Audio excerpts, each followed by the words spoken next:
find another limit, 1 minus 2 to n by 4 times 2 to n plus 3. Okay, what would you do? This tends to infinity, so we have, okay, this tends to infinity, this tends to infinity, and this tends to infinity. So we have infinity over infinity minus infinity over infinity. So again, we don't know what it is. But let's do a similar trick as before. Let's divide up and down by 2 to power n. So we have limit when n tends to infinity, 1 over 2 to n minus 2 to n over 2 to n, 4 times 2 to n over 2 to n plus 3 over 2 to n. Okay, so how much is it now?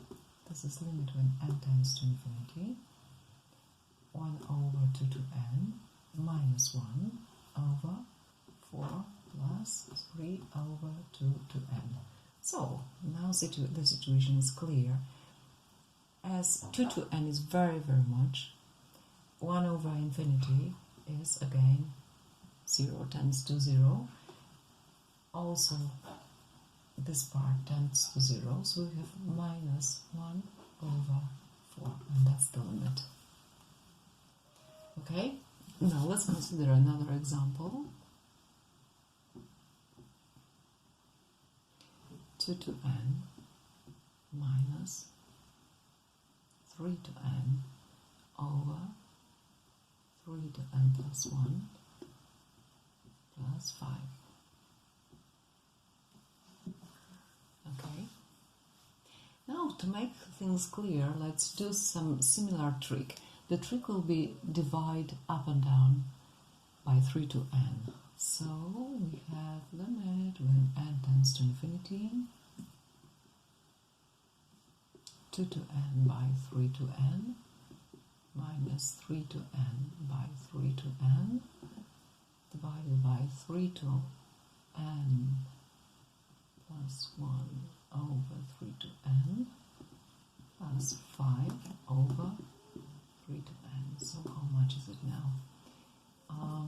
This is limit when n tends to infinity.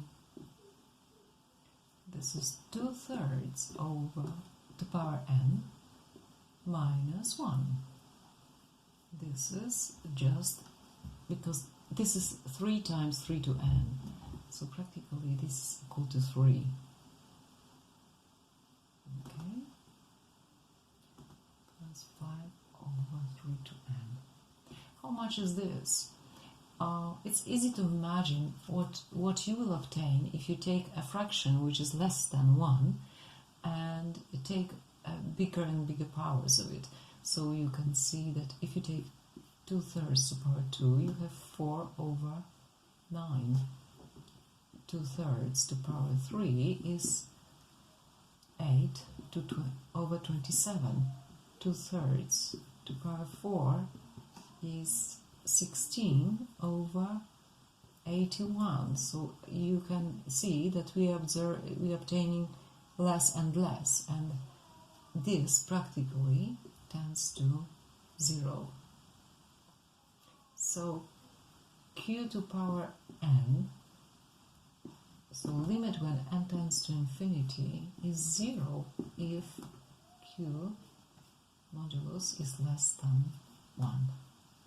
Okay, so in simple words, it's if q is a fraction between -1 and 1. So the infinite powers give you always 0. So that's why this part tends to 0. So we get -1 over this tends to 0 too. So we have -1 over 3. Okay, and it's your turn. Your turn. It's your turn. Limit n tends to infinity.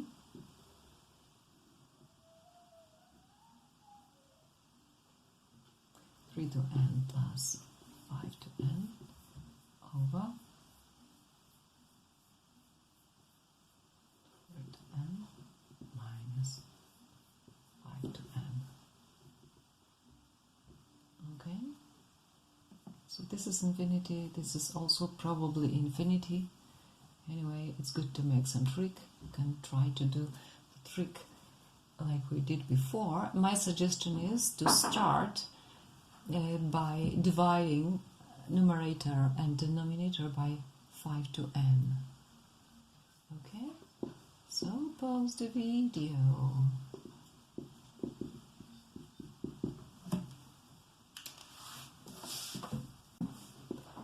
Limit when n tends to infinity. 3 to power n over 5 to power n plus 5 to power n over 5 to power n, 3 to power n over 5 to power n minus 5 to power n over 5 to power n. And what do we get? Limit when n tends to infinity. This is 3 over 5 to power n plus, this is practically 1, this is 3 over 5 to power n, this is practically minus 1.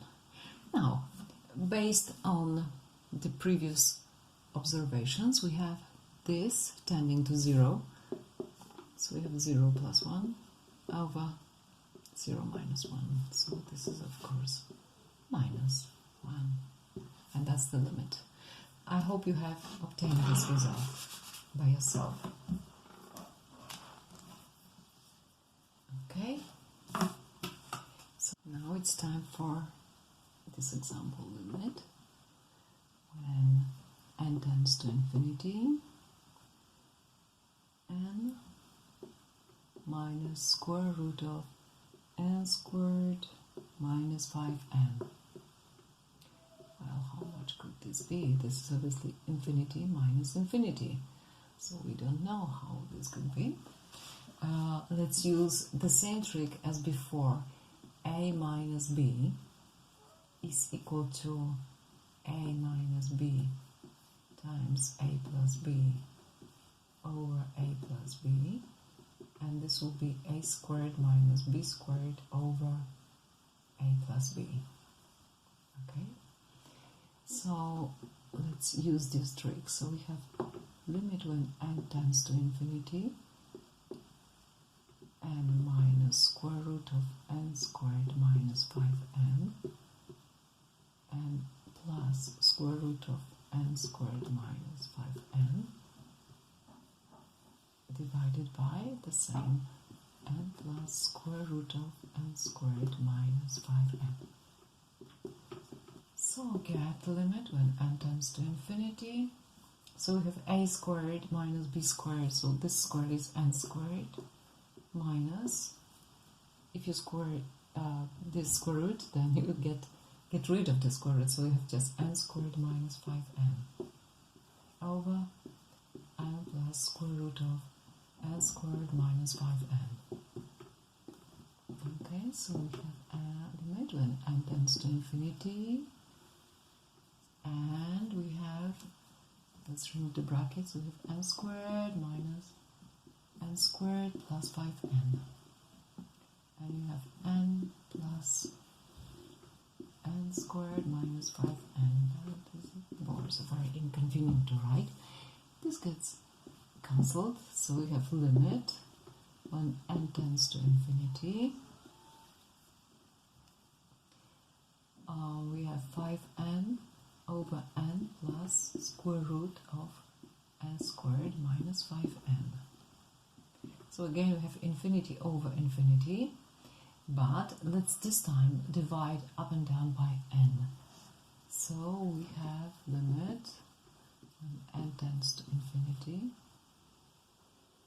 it will be 5, 1 plus, it will be square root of n squared minus 5n over, let's write down like this, and put the whole thing into one square root, so we have limit when n tends to infinity, 5 over 1 plus square root of n squared minus 5n over n squared. Now we split it into two fractions, 5 over 1 plus square root of 1 minus 5 over n. Now, what will happen if n tends to infinity? This, of course, tends to 0. So we have 5 over 1 plus 1. So this is 5 over 2, which is 2.5. And that's the answer.